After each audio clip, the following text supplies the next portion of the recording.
Shalom, ici Joël Nadon. J'espère que vous allez bien. Avant de vous montrer un article des plus intéressants concernant le 31 décembre, voyez une sélection de quelques titres d'articles du 14 décembre qui requièrent une attention particulière. Chacune des références sont disponibles dans la case de description sous la vidéo si vous souhaitez les lire.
Auteur et chercheur de la Bible, T.W. Tram est le fondateur de Season of Return Ministries, une organisation dont la mission consiste à équiper de connaissances essentielles additionnelles concernant le déroulement de la prophétie biblique à notre époque.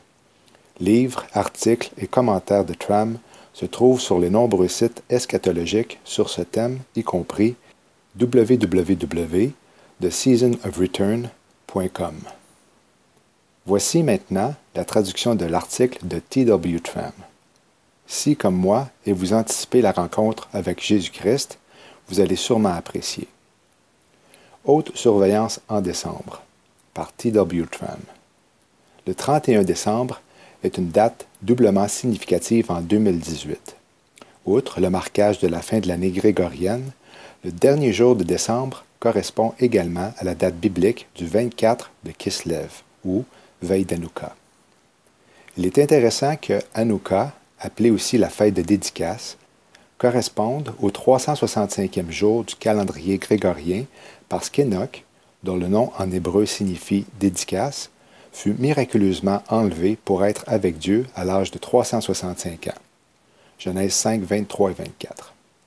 Enoch est considéré comme un type de l'Église et son âge au moment de son ravissement pourrait être une allusion à l'année solaire de 365 jours dont s'inspire le calendrier grégorien.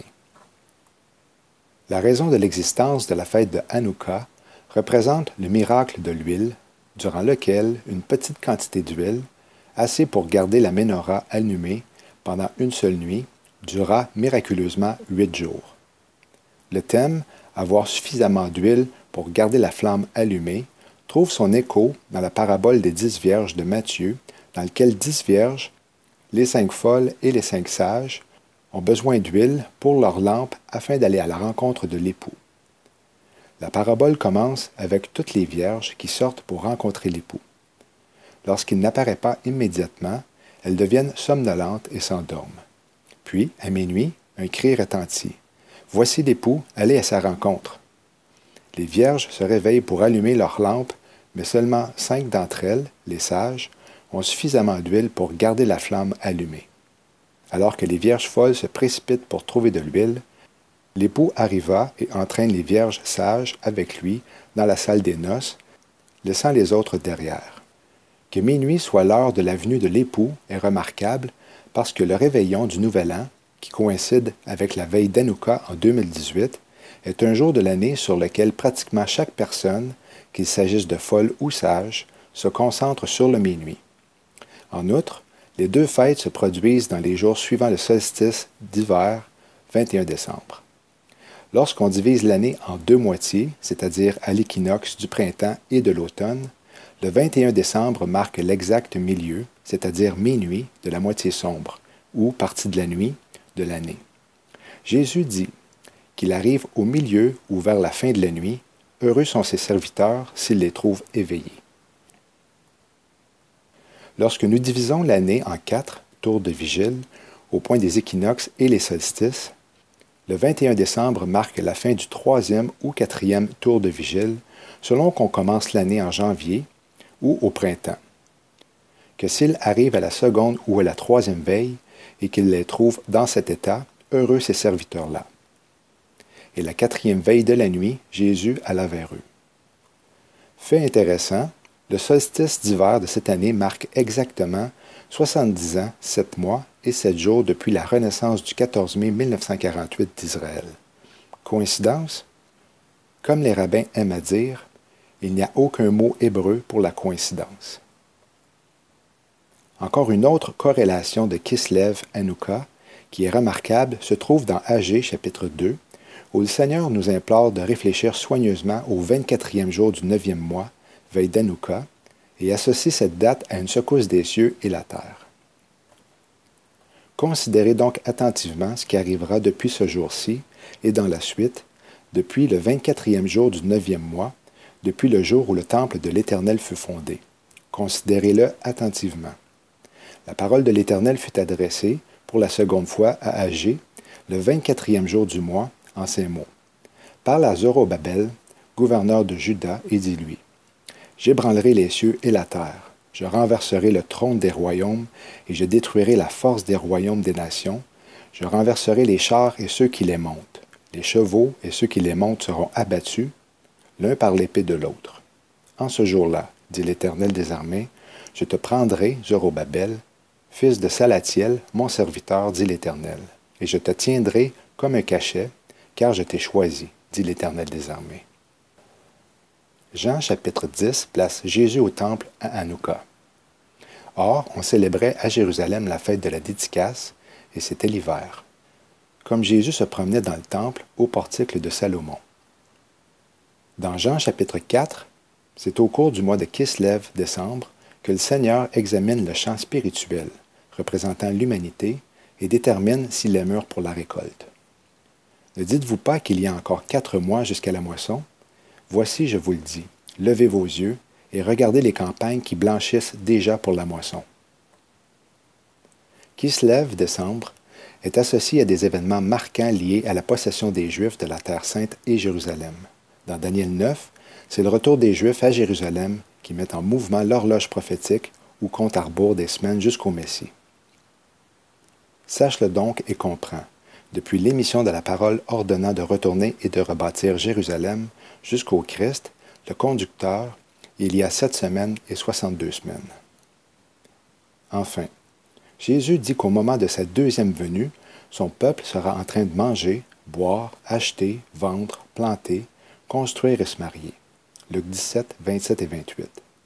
Le nouvel an, saison de Hanouka, survenant au milieu de l'hiver, et quand les personnes dans le monde fêteront et se donneront des cadeaux, comme dans aucune autre période de l'année.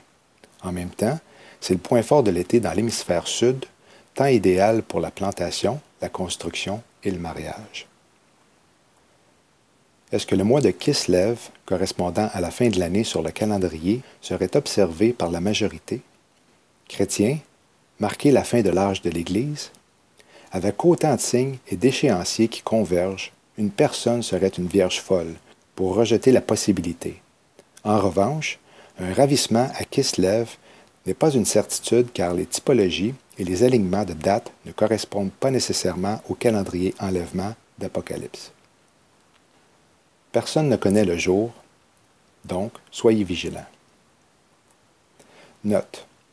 La plupart des calendriers modernes juifs indiquent le mois de Kislev commençant le 9 novembre 2018. Le calcul de la première nouvelle lune après l'équinoxe du printemps, le premier de Nissan comme nous le croyons être correct, cependant, cela place le premier jour du mois de Kislev le 8 et 9 décembre et la veille d'Hanouka le 31 décembre. Pour les détails des calculs des calendriers, voir la section Notes dans le site suivant. Le calendrier grégorien est aussi communément appelé le calendrier occidental ou chrétien. Les Juifs, traditionnellement, ont divisé la nuit en 3 tours de vigile. Toutefois, pendant le temps de la domination romaine, ils ont adopté la pratique de diviser la nuit en 4 tours. Agé chapitre 2 signifie que le 24 de Kislev, Veidanouka, est la journée durant laquelle la fondation du temple a été posée. On croit que ce jour était gardé comme un jour de rassemblement dans le temple, commémorant sa fondation, et c'est pourquoi les Grecs l'ont choisi comme un jour de profanation et pourquoi les Asmonéens l'ont choisi comme un jour de dédicace.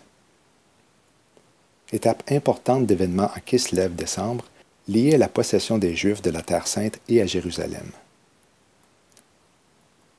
J'aimerais ajouter quelques informations à ce que vous venez de lire.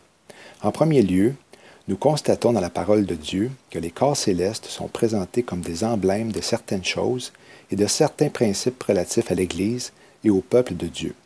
Ainsi, Dieu est représenté par le soleil.